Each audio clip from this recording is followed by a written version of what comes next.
La última estrella se irá enfriando poco a poco y al final se desvanecerá. Con su muerte, el universo volverá a ser un lugar vacío, carente de luz, vida o significado.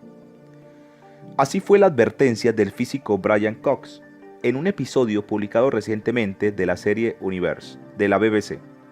La muerte de la última estrella será solo el principio de una era infinitamente prolongada y oscura. Toda la materia terminará siendo devorada por monstruosos agujeros negros, que posteriormente se evaporarán hasta quedar reducidos a tenues destellos de luz. El espacio se expandirá infinitamente hacia afuera hasta que incluso esos tenues destellos luminosos quedarán demasiado diseminados como para interactuar de alguna forma. No habrá ningún tipo de actividad. O tal vez sí. Aunque resultó bastante extraño, algunos cosmólogos creen que hubo un universo oscuro y vacío, muy similar al que habrá en el futuro lejano, que podría haber estado en el origen de nuestro propio Big Bang. Bienvenidos a un nuevo vídeo. Si te agrada este tipo de contenido, sé parte de nuestra comunidad suscribiéndote a nuestro canal. Es gratis. Pero antes de llegar a eso, vemos cómo este material, es decir, esa materia física, surgió por primera vez. Si lo que pretendemos es explicar el origen de la materia estable compuesta por átomos o moléculas, realmente no había nada de eso durante el Big Bang, ni tampoco durante los cientos de millas de años que le siguieron. Lo cierto es que poseemos un conocimiento bastante detallado sobre cómo los primeros átomos se formaron a partir de partículas más simples una vez que las condiciones se enfriaron lo suficiente para que la materia compleja pudiera ser estable. Y también sobre cómo estos átomos se fundieron más tarde con elementos más pesados dentro de las estrellas. Pero ese conocimiento no contesta a la pregunta de cómo algo pudo surgir de la nada. Remontémonos entonces un poco más atrás. Las primeras partículas de la materia de existencia prolongada de cualquier tipo fueron los protones y los neutrones, que al unirse forman el núcleo del átomo. Estos llegarán a existir aproximadamente una decimamilésima de segundo después de que se produzca el Big Bang. Antes de ello, en realidad, no había ningún tipo de material en ninguno de los sentidos habituales del término. Pero la física nos permite remontarnos aún más atrás en el tiempo, hasta los procesos físicos que precedieron a la existencia de la materia estable. Esto nos lleva a la denominada Gran Época Unificada, lo que nos lleva a su vez a entrar de lleno en el ámbito de la física especulativa, ya que en nuestros experimentos no podemos generar la energía suficiente como para reproducir el tipo de procesos que en ese momento estaban teniendo lugar.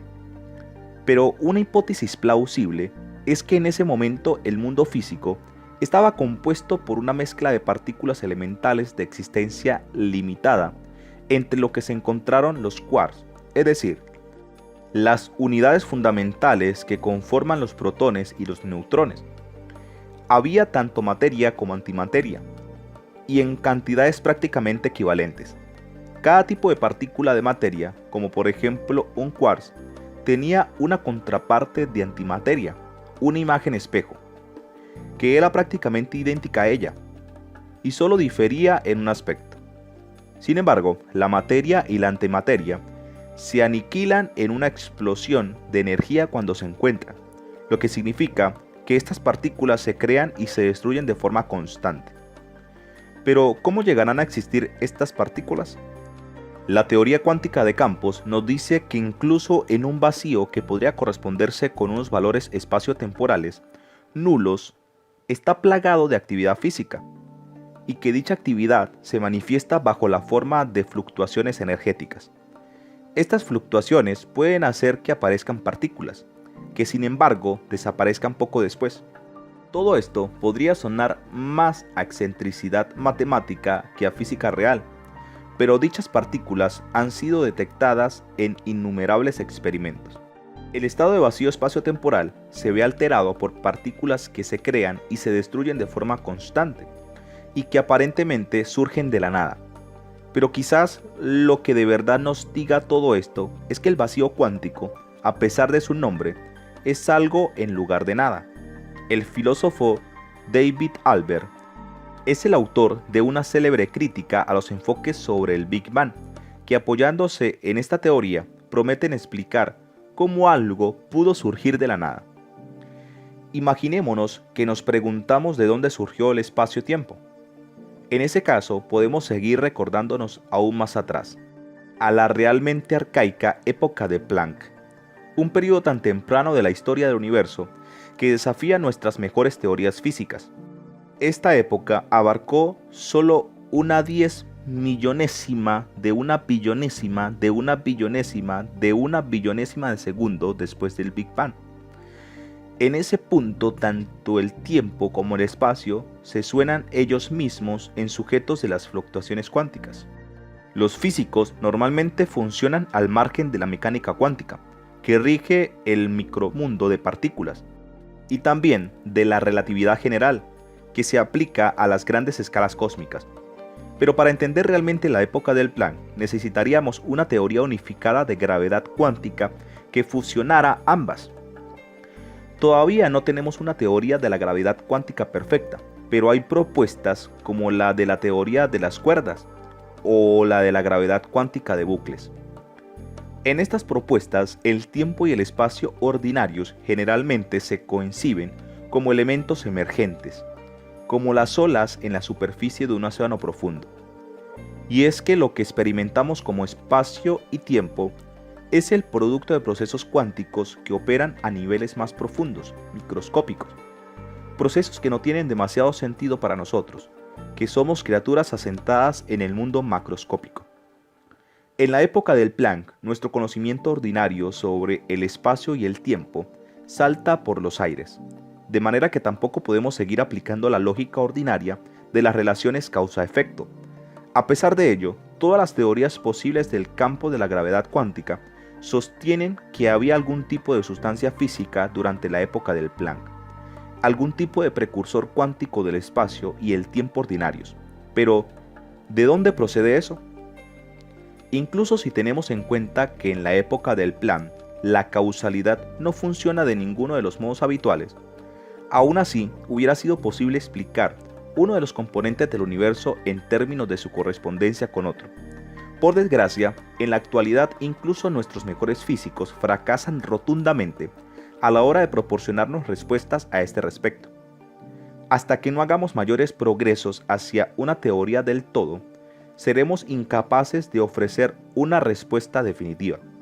Lo más que podemos decir con certeza en este momento es que hasta ahora la física no ha detectado ejemplos confirmados de que algo pueda surgir de la nada. Por otro lado, para poder contestar realmente a la pregunta de cómo algo puede surgir de la nada, necesitaríamos poder explicar el estado cuántico del conjunto del universo durante el inicio de la época del Planck. Todos los intentos para llevar a cabo esta tarea siguen siendo altamente especulativos, e incluso hay algunos que apelan a la existencia de fuerzas sobrenaturales, como un arquitecto del universo. Pero hay otras teorías que se mantienen dentro del ámbito de la física, como la del multiverso, según la cual este contiene un número infinito de universos paralelos, o la de los modelos clínicos del universo, que nacerían y volverían a nacer una y otra vez. Rob Perouse, ganador del Nobel de Física del 2020, ha propuesto un modelo de universo clínico sugerente, aunque también controvertido, denominado cosmología clínica conforme. Perouse se inspira en una interesante conexión matemática entre un estado de universo muy cálido, denso y pequeño, que es como estaba en el Big Bang, y un estado del universo extremadamente frío, vacío y expandido, que es como estará en un futuro lejano. Su teoría radical para explicar esta correspondencia se sustenta en que dichos estados se volvieron matemáticamente idénticos cuando alcanzaron sus límites respectivos. Por paradójico que esto pueda resultar, una ausencia total de materia podría haber provocado el surgimiento de toda la materia que hoy vemos alrededor del universo. La cosmología clínica conforme ofrece respuestas detalladas, aunque especulativas, a la cuestión de dónde surgió nuestro Big Bang. Pero aunque las teorías de Perouse resulten válidas por futuros adelantos de la cosmología, cabría pensar que seguimos sin ser capaces de dar respuesta a una pregunta filosófica más profunda, la pregunta sobre de dónde proviene la propia realidad física, es decir, la cuestión de cómo funciona todo el sistema de los ciclos. De este modo, terminamos enfrentándonos a la pregunta descarnada de por qué hay algo en lugar de nada, que por otro lado es una de las grandes cuestiones metafísicas.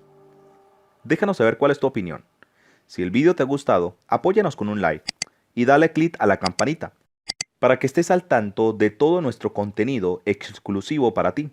Hasta la próxima.